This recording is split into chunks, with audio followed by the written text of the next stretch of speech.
Getting clear on your college's messaging, telling your brand's story, and should your college start a podcast? Why or why not? And what should you talk about if you even do?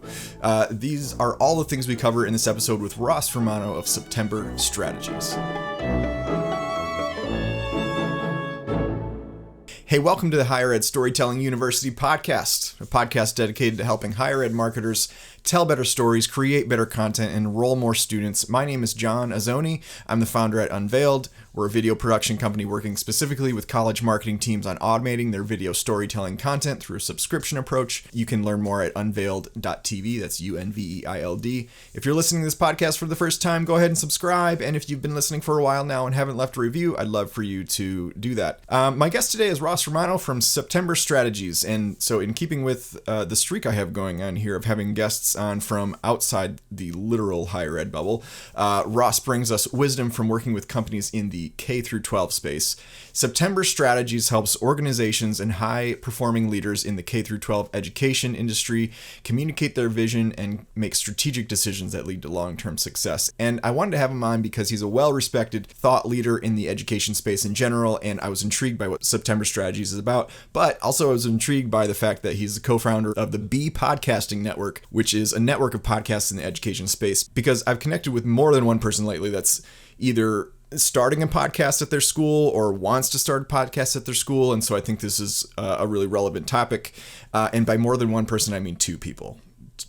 Two people, though, basically qualifies me to be like an influencer and say, everybody's been asking me, so I just figured I would just make an episode about it.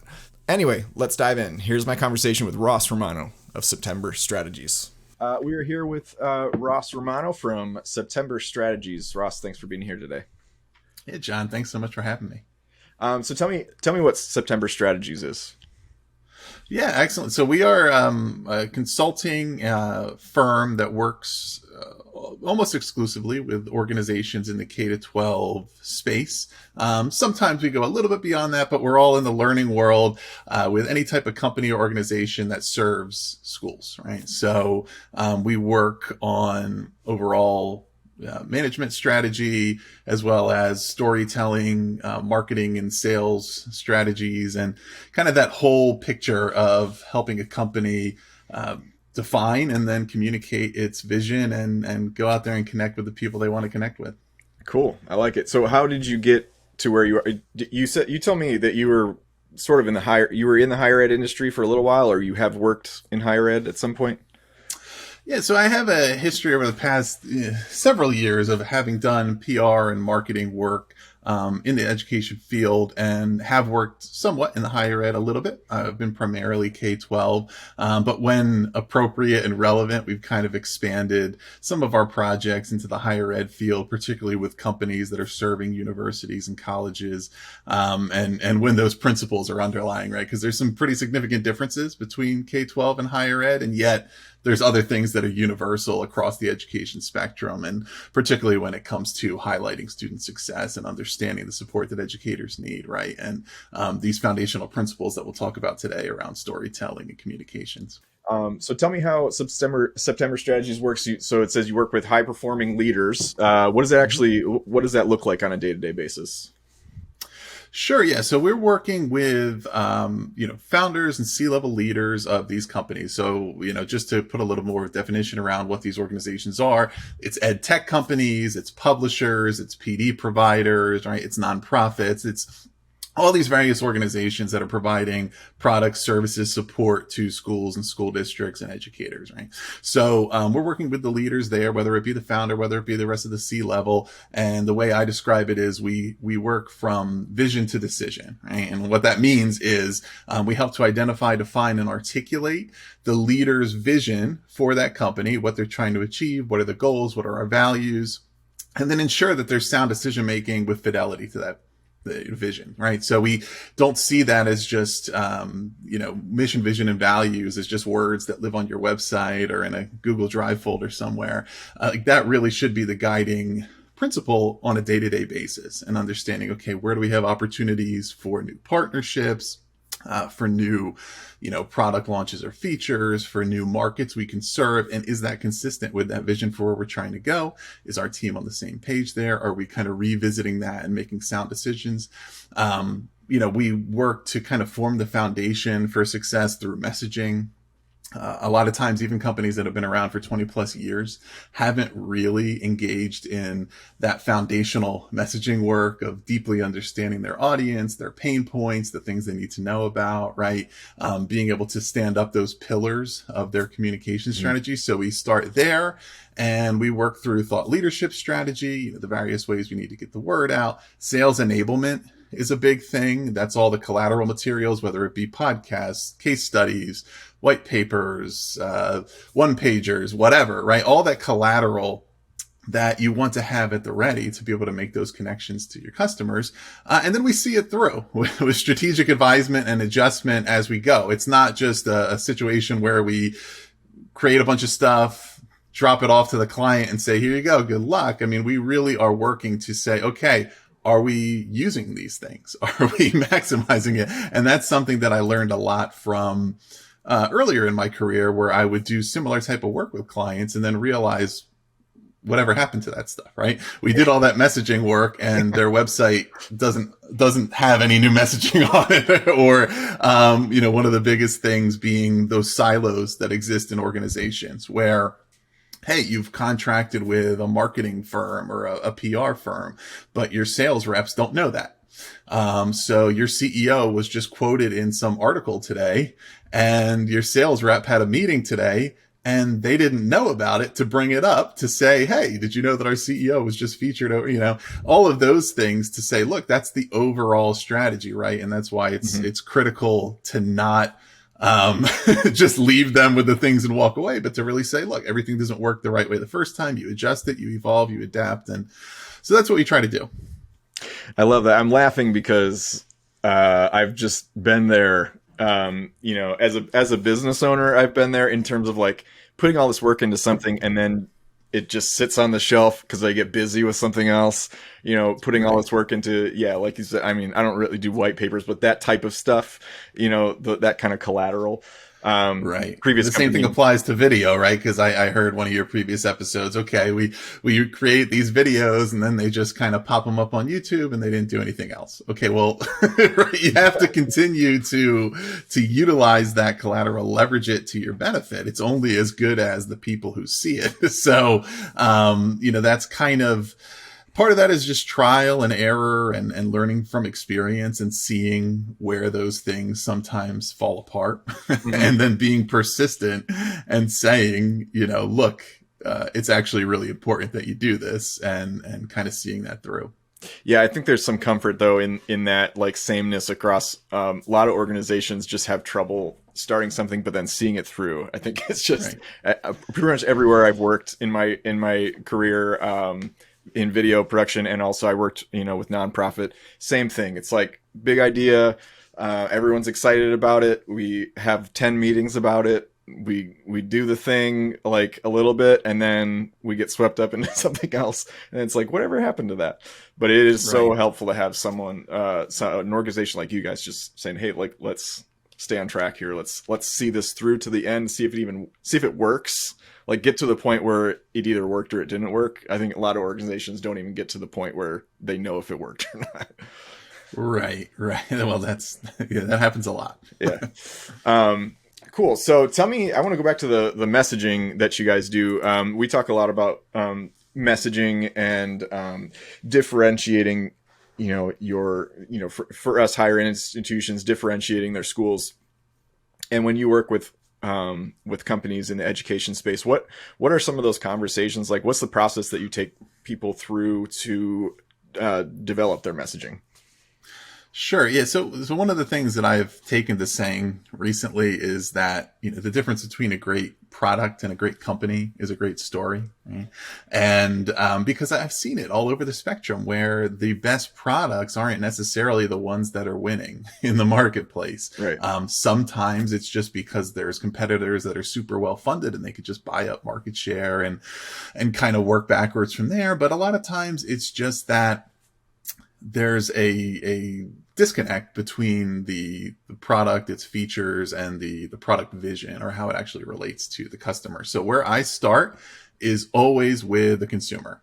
Of course, in education, a lot of times that is students, it is parents, it is educators, it's administrators. If it's a product you're selling to a school district, of course, that's the administration. But those are all audiences that either are the direct or an influencer audience. So we start right there and go down and identify what are their pain points? What do they need? What do they want? What are their ambitions? What do they aspire to, right? It's not strictly deficit minded around things that are challenges, but it's also like what it really gets them going. What do they want out of an organization that's supposed to be helping them, and really dive into that. Oftentimes, I will then take that, develop initial draft messaging around the value proposition, and then stress test it by going out and talking to people that are actually in those roles and saying, look, if a company is talking about this, this, and this, how does that resonate with you? What would that mean to you? Does that speak to the things that you actually care about?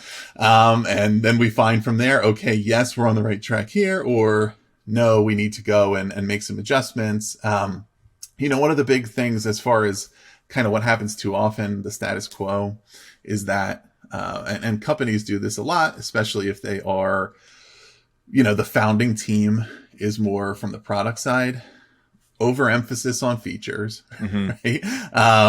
Relates to what you were just mentioning, where you just get overloaded, you get bombarded. There's all these things that sound great up front, but then you realize you can't actually use them all or figure them out, or it just becomes too much. And it's not really motivating you as a customer to say, I need to commit to this and stick with it because I see the outcomes, right? There's over promising of uniqueness. Everything is revolutionary. Everything is, and there's these overused terms, innovative, creative. In education, one of the terms that gets overused a lot, that to the point of becoming a cliche, is equity. Not because it's not critically important, but because companies just throw it out there because they know they're supposed to say it. And they don't actually define, in the case of their solution, what they are doing to make a true impact on that, so that it has meaning. And then it just becomes these words that everybody's using. Companies that haven't necessarily spent a lot of time paying attention to who are their competitors in the space, or they're defining their competitors way too narrowly, right? Like, nobody does exactly the same thing we do, so that means we're the only ones. Well, right. No, because again, focus on the outcomes, focus on the audience. What are the things they want to achieve, and what are other companies that are setting out to help them achieve that? And then how are you describing yourself, in contrast maybe with those other solutions, right? And so, it's all of those various things that we start with and kind of really strip out those cliches, take it down to the foundation and the roots, and then usually try to figure out, okay, what are the 3, 4, 5 tenets or pillars that we're built around? These typically are some type of articulation of the values of the company, but also the value proposition, right? What are the key areas that if somebody's thinking about what we are, they can remember, okay, they help with this, this, and this, and that's why I care about it, right? Because it's all about making them care, planning with the end in mind around the customer and the outcomes that they will achieve if they stick with you. And then finding that sometimes the most aha moment for clients is, I'll interview them a couple of times about their product, their company, what they do, and we'll record those conversations, and then I'll go back and review it, and that'll be part of my process as well. And then I'll come up with the messaging and say, look, this should sound familiar to you, right? It shouldn't sound like I just made this stuff all up out of nowhere, but also what you'll recognize is that this is distilled and communicated in a way that you've never done before. Yeah. Because a lot of times what you realize is you're already doing the things you're supposed to be doing as a company, but you haven't quite tethered it to, the audiences that you need to be tethered to, or how you do it. Sometimes you find that you're not doing the right things, and then you need to go back and say, okay, is this actually a good product or not? But a lot of times it's just talking it through, really helps to distill those things and companies realize, oh, this is what we need to say about ourselves. Yeah, and just getting clarity. I find that so many organizations could really benefit from just taking some of the artsiness out of their marketing language and just getting clear about what it is that you do. I had an Instagram ad come across yesterday. It was an Instagram ad for something video related that obviously got served to me. It was a product that actually kind of looked interesting while they were doing it, but the whole ad, like, no one said what the product actually did. It was just people that were like, this is life changing. This is going to change your whole workflow. And I actually emailed them like, I might have bought that from you guys, but I skipped it because you didn't tell me anything. I was like, maybe try again, serve it to me again, but like, actually, tell me what you do. Yeah. It's that push and pull where sometimes I feel like the best way to go about it is to try to develop your unique and almost proprietary definition around a key term that matters, right? Sometimes you'll see it on a website, for example, on the menu. And sometimes it's even a web developer that'll say, well, we don't want the menus to just sound like every website, right? So we come up with our own terms. Right. I'm like, well, if I'm navigating that website, how do I know what I want to click on? Because I don't know what any of this means. Yeah. Right. So like, you need to use words that people will recognize, but you also need to say why they have meaning to you. Right. It's like if, 10 different companies made DVD players, they're not all coming up with different play button symbols. No. It's like, oh, ours is going to be a circle. Right. That would be very frustrating. And you would say, I mean, even for me, I've traditionally been a PC user, and then when I switch over to an Apple device, and I'm like, I don't know what I'm doing here. Yeah. Like even that with devices that are not brand new to me and that have been around, it's like, man, this is completely different, and I'm frustrated. So, if you're a new product coming to market and that's the first thing people feel, you probably won't make it very far. Right. Exactly. And I like that you test the messaging out too, because I think I've been in enough meetings to know that like there's a lot of assumptions that go into branding, and I've just coming up with brands, rebrands. Who are we targeting? What are their pain points? And it's nobody in that room is the actual customer, and so we're just assuming a lot of stuff. And I always find that my assumptions are usually wrong. So when I started my company, I wanted to really make sure that I wasn't just assuming what my customers wanted and needing and what their pain points were. And I called a bunch of people, and I was really surprised to learn that like I was like kind of on the right path, but like there were other things that I wasn't saying, or that I was saying that wasn't resonating. And it's just a whole different ballgame when you're just, when you're writing on a whiteboard, in a bubble. But then when you're actually testing that and validating those findings. Yeah. And this is why I do think sometimes it's, the way that I go about it and the way that we work is non-traditional in the sense that we're not exclusively like a communications firm, right? Because we're engaging in that strategic advisement and management consulting. And, that earlier in my career when I was more in a, communications and publicity role, and it made me think a lot about the communications really needs to be a two-way process. And a lot of companies think about it as our communications unit is here to figure out what we want to say and say it. And it's a one-way direction versus saying, but they're also the people who are out there engaging with the marketplace, right? So they should also be bringing intelligence back to you and saying, look, this is not resonating. This is, I'm talking to the media, and here's the things they care about. And we're not talking about those things. So why not, right? There needs to be that dynamic. So now doing it in this sense, it hopefully helps, to at least illustrate to these to companies that it's not superficial, it's foundational. If you think about the in leadership and companies that became really successful, like a lot of times those leaders they weren't the technical experts, they were the visionaries. The Steve Jobs is Walt Disney, right? Today it would be probably Elon Musk. When you think about what is the thing that he's bringing to his companies, it's that he's going out there and he's telling a story that people find interesting. And they're saying, now he's not the communications person, right? He might be the chief storyteller in a sense, but he's the CEO. But it's because you really need to interconnect those things and not just think about it as, okay, this is something off to the side and let's just, have somebody do that and, and then their job is done. For sure. Yeah. The face of the company needs to mirror, the back end sort of strategies too. What does it mean to you when you work with a company on their brand story? What does it mean to you to tell a brand story?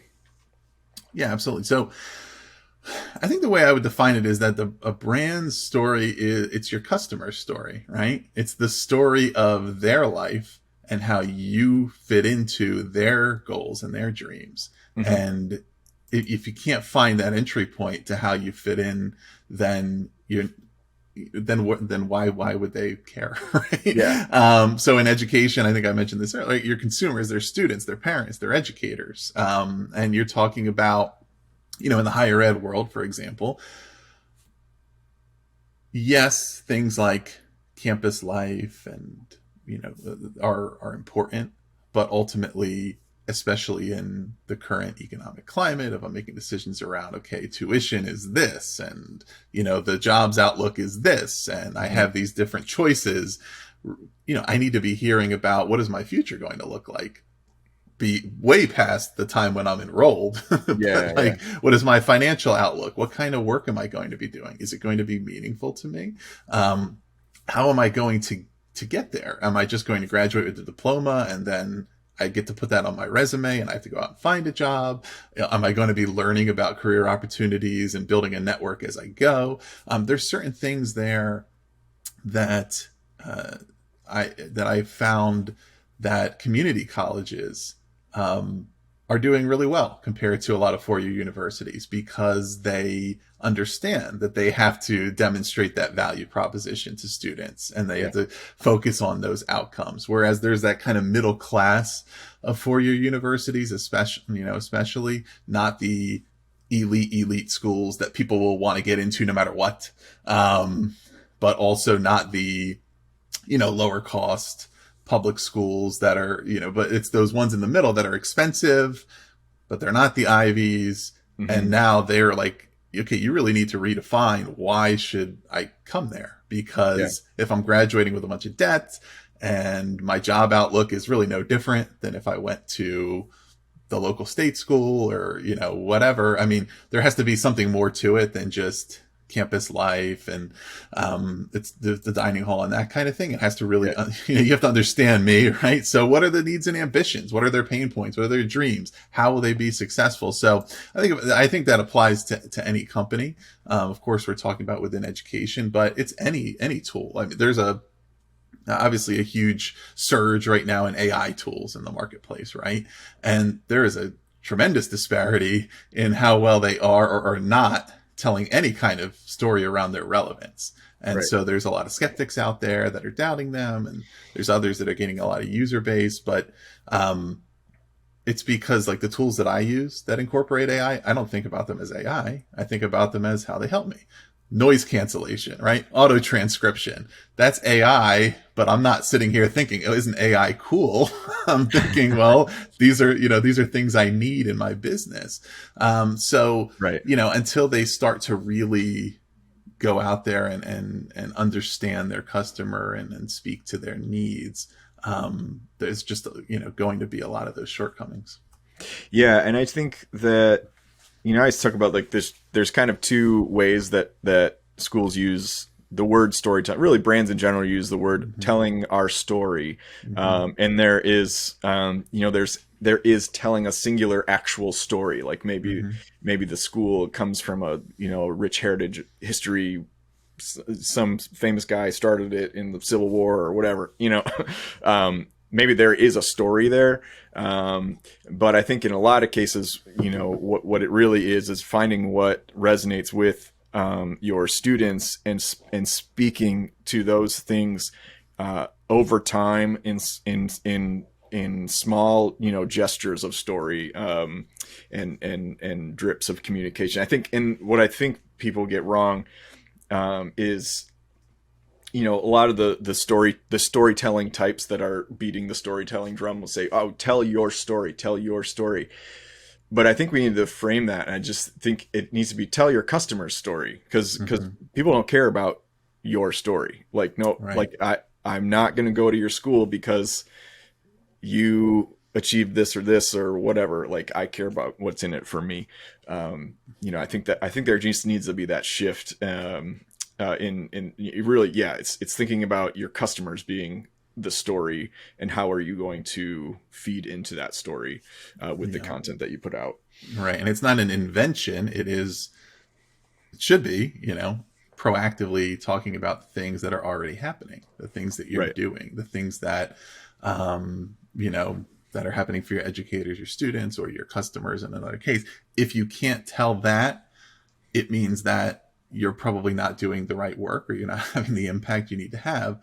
But a lot of times, it's community engagement. It's getting out there. It's understanding that we do a lot of good things, and we do 9 good things, and then one thing that doesn't work out. And, people will hear about that one thing regardless, and they can't contextualize it if that's the only time they hear from us, right? Because they haven't heard about these other things. And you could see that as well, that things like, crisis management, which is another form of this, that is, effective crisis management happens every day is what it is, because it's telling a positive story all the times when there is no crisis.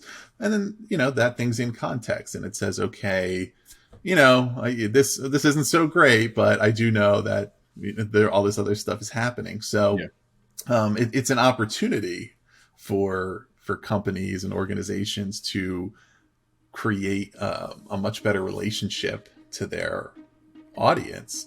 But, it does require some persistence. A quick break here, speaking of telling stories and communicating your school's impact, and to share with you some thoughts from one of our subscription clients who is the photography and video producer for Baker College here in Michigan. The video subscription idea was a real godsend for me. It's been kind of life-changing in a way. I don't know if that's too strong of a statement. There's a lot of content to produce and not a lot of content creators here. So having somebody who can take that portion off my plate, it's allowed me a little bit of room to breathe and maybe focus on some other projects. Not only do you get a fully edited testimonial, you also get a delivery of all of the B-roll that was taken of that student. For instance, we have this Culinary Institute. And one of the projects we wanted to do is to create just a short little video connected to a QR code that on all the little chocolates that we give out in the restaurant, or if they make chocolates for a special event or for our board members or for any meetings or graduation, they can scan this QR code and up pops this video of some like really beautiful slow-mo hands making chocolate and that sort of thing. And I was able to go into this B-roll and find some fantastic shots of one of our students who did a testimonial creating these bonbons and creating cakes, and you've got the batter going and you've got the chocolate drizzling. So I know that I'm going to be able to take that footage, resize it. I can resize it vertically if I need it. I can resize it into a 1x1 if I need it. I can color grade it however I need to fit my needs. And I really don't have to travel across the state to our Culinary Institute to do a whole new shoot, because I've got that B footage at my hands. So really, that's something that I could sit down, edit for a couple of hours, have it done, and check it off the list, which is fantastic.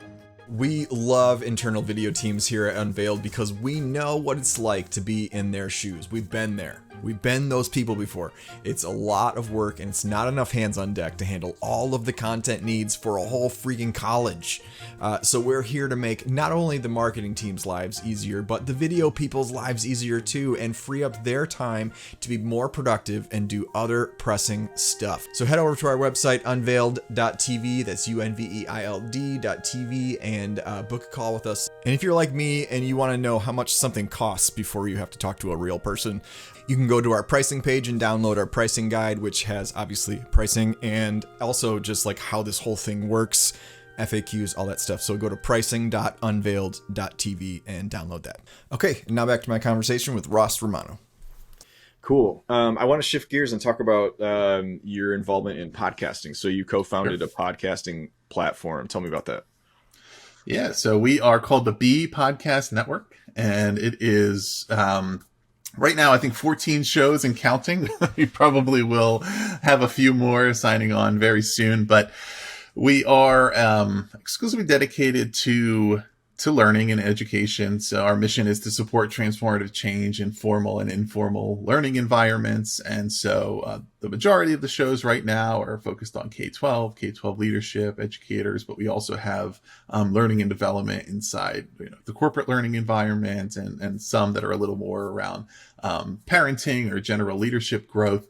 But it's all kind of in that realm. And, our vision is to catalyze a collaborative community, a lot of C's, but creators, partners, and listeners to rally around the common goal to make change. I call it this like triangle of impact, with the creators, the listeners, and the sponsors, and understanding what are the common challenges that each of those audiences faces with respect to podcasting specifically, and what we can do as a network to help that. Yeah. And then of course their needs overall, but none of this will be super news to you, but as a creator, right? It's a lot of work. It can be isolating because the technology that's out there doesn't necessarily support community. It's hard to know what other people are doing. The average podcast or the median podcast lasts 3 episodes. I think only half of podcast series make it more than 3 episodes, because you start doing it, you realize I don't really know how to build an audience. There's no way to do that natively. This is a lot of work, and I just can't really stick with it, right? Mm-hmm. I think it's something like 1% of podcasts make it to 20 episodes or more. Wow. Because all those challenges. So so that's creators, right? And also, most of our hosts having another day job, being an educator or some other type of role. They're not primarily in it to make money, but that's also nice, right? At least if you're not losing money on it, right? Because there are expenses, costs. So how do we be a part of kind of an organization that helps with that? Because that's not my expertise, is what they might say. For listeners, a lot of the same things apply. With those stats around podcasts that don't really last, one, how can I find something I like? And once I find something, will it keep coming out routinely, or will it go away? Will the quality control be there? Can I get relevant recommendations to me? If I like this, can I get that? Especially in any kind of a niche, because I see this every single day. Our stuff is in the education field. Every time I go on Apple Podcasts, the recommendations below say popular podcast in education, and it has nothing to do with our content. It's Duolingo, and it's TED Talks, and it's, Mel Robbins and Jordan Peterson or whatever, whatever somebody claims is education. And so if I'm a listener, Jordan Peterson too, I get that too when I look right. And it's like, well, this has nothing to do with anything. And yet because you're self-tagging it as education, it's getting pushed at me. And then, for sponsors, each individual show, in the entire ecosystem, let alone niches, but even, shows that are more consumer, the individual audience for one podcast is typically not big enough that I want to spend all of my time dealing with them. And then there's, as far as finding who's relevant to me going out there, I want to work with a group. It's much easier. I get a more comprehensive service.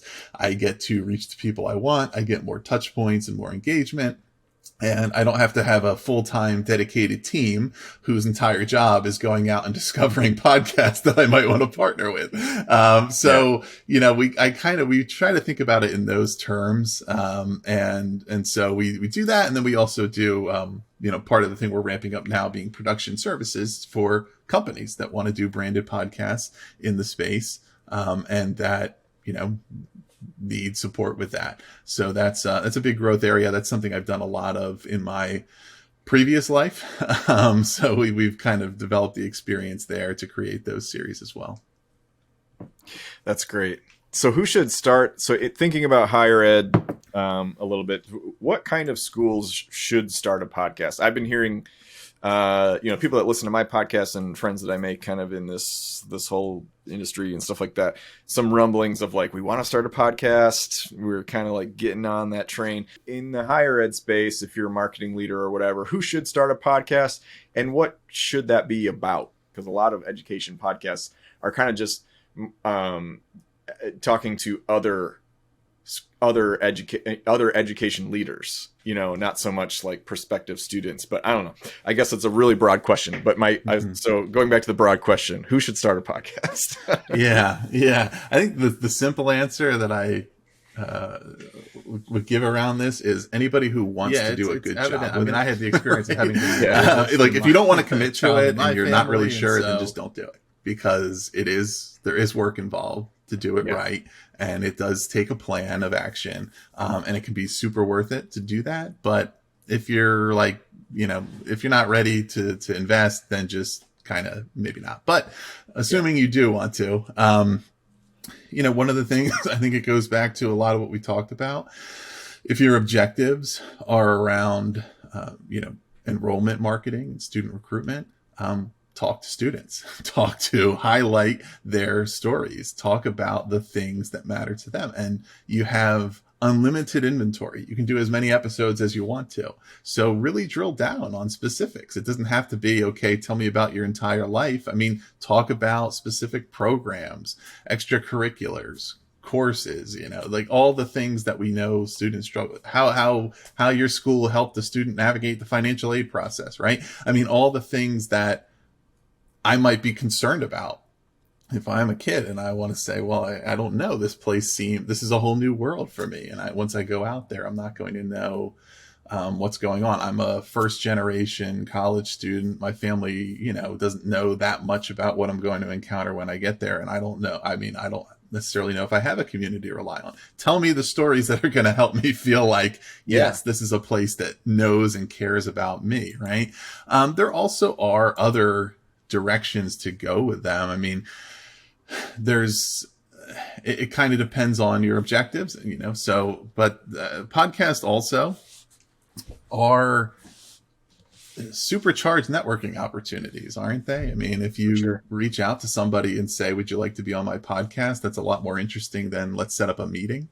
Mm-hmm. So, you know, the people you can meet and connect with and learn from when you're doing it, in that you still want to be mindful of that the end result of the content is worthwhile and is serving a purpose. But there's so many creative ways to use the medium. But yeah, I would definitely think of it in terms of, I need to hear from my peers. I need to hear from somebody who's relevant to me. So I don't need to hear the dean of, you know, whatever telling me how great the school is. I want another student to tell me how great it is. Right. So, you know, I would certainly start there. Yeah, that's great. I was thinking about that too. That's a great idea for a podcast, to just get other students who have been, like, you know, alumni or whatever, who've been successful and who have gone through challenges. You know, when I was going, I remember when I was going from elementary school to middle school, I was so nervous, and my sister's 2 years ahead of me, and I was just peppering her with questions constantly. Like, what if I can't find my locker? What if I blah, blah, blah. What do I do if this happens? How do you get to the cafeteria? What do I do if and she would get so annoyed with me, but I'm like, that was me in high school getting ready to go away to college too. It's just like wanting to know from someone that's been there.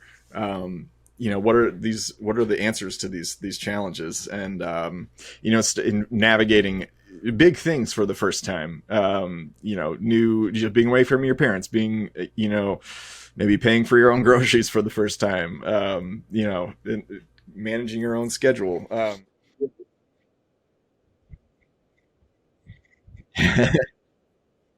So with things like high school, right, I was kind of figuring it out, and then it got easier for each successive brother. And with college, my parents had gone to college, but they went at a time when you more or less applied to one school and went, right. It wasn't what it became later, with the whole process. So completely different time of figuring it out. Eventually, you may figure it out, but you may realize, okay, my first year was kind of just like, I didn't know what I was doing. And then I figured it out eventually. You also may, but there are, serious, times when it may not happen that way, where a student comes in, they struggle their first year. Maybe they struggle so much academically that they end up out of school, or they run out of money, right, in the middle of their sophomore year. So now I've left school with debt and without a degree. Okay. And that was totally avoidable. Right. But because the school didn't anticipate, understand, and support that need. I mean, this of course goes beyond communications. This goes to their actual programs. But it is their obligation. If I'm going to take hundreds of thousands of dollars from you, it's my obligation to support your success. It's not a free for all here. And so I think that's when I was going back to kind of that, I'm just referring to the middle class, the 4-year universities where tuition is up. And it should apply to every school, but to really think a lot harder about having a hand in that student's success more explicitly, rather than just saying, well, we have great faculty and great programs and anybody can, it is what you make of it kind of thing. Right. Yes. For some people that'll totally work because they already know what they're doing, or they're super self-motivated, or they're driven, or they have a support system or whatever. But for most, it will not, because, most kids are 18, 19, 20, 21 and beyond, have not totally figured it out. For sure. Yeah. So a lot of our listeners are marketing leaders, communications leaders, and I'm curious to know what goes into implementing vision. What are kind of conversations do you have with leaders when you talk about formulating and implementing vision? Sure. Yeah. So I talked a little bit about, we always kind of think in terms of mission, vision, and values, and sometimes they all are there. Sometimes one or the other takes the place of the others, right? But realistically, when you think about it, it's like your vision it's your anticipated vision of the future, right? What you want society to look like, what you want life to be for your customers if you execute on your mission. It's the thing that can be the most compelling and can really keep people interested in what you're doing. And it really does start with that process of beginning with the end in mind and thinking about, who am I meant to serve here? What is their situation currently? And what could it be like, or what do I wish it were like in the future if we're able to support them? And really illustrating that. And that's the thing, right, that guides your company as you go. The implementation piece is both internal and external, and internal first, really. It's that obligation, but also opportunity of the leadership to be communicative. That helps you earn buy-in around what you're doing. It helps your team members understand how they can positively contribute to success. So you're going to get the best out of them. And you're also going to, get some leeway when the results are ambiguous, because people know what you're trying to do. Yeah. And so it can work. So it's like that word transparency. That can be done strategically. There's certain things that people are not necessarily need to be privy to, but what it means is making your motivations transparent, making your intentions and your thought process transparent so that others can learn from it. They can see what you're thinking. They can see why you are in the role that you're in, right? This person seems to have an idea here of what they're doing. And also kind of goes back to that point about breaking down those silos of, okay, these folks over here, these folks over there, they're not operating off the same information. Right. They're doing what they think is their job, but it's not really connected to what we're doing here as a whole. And and a lot of times I've seen it. I'll talk about one example. Communications and marketing, right? Now, a lot of people call it Marcom and they go together, but sometimes that's not really the case, right? Companies, they're not exactly working on the same team necessarily. So I've been in organizations where that do, and you're going to see this a lot in education, they do a variety of mission-oriented work, each of which, if you distill it down to its specific unit level or its P&L area, is not necessarily revenue generating, right? Mm-hmm. There's organizations that engage in legislative advocacy, or they do other community programs and things like that. And then they also sell products, or they have conferences and events, or they, provide PD. I'm in organizations where it's like, you could look at the chart and the marketing department would just draw a big X through all of those things they defined as non-revenue generating and say, we don't have to support them, know about them, or care about them because we're here to sell product. Yeah. Well, why should I buy this product versus one of your competitors? I mean, that's part of your value proposition. It's part of your story, is to say, look, we're not exclusively focused on making money here by selling these things. We're doing all these things and they all support one another. This is the impact we make. Versus, communications often has more insight into all of those things and kind of synthesizes and blends them all together. Now, when it's working the way it should, both those units are doing that and working together, but that's not necessarily the case.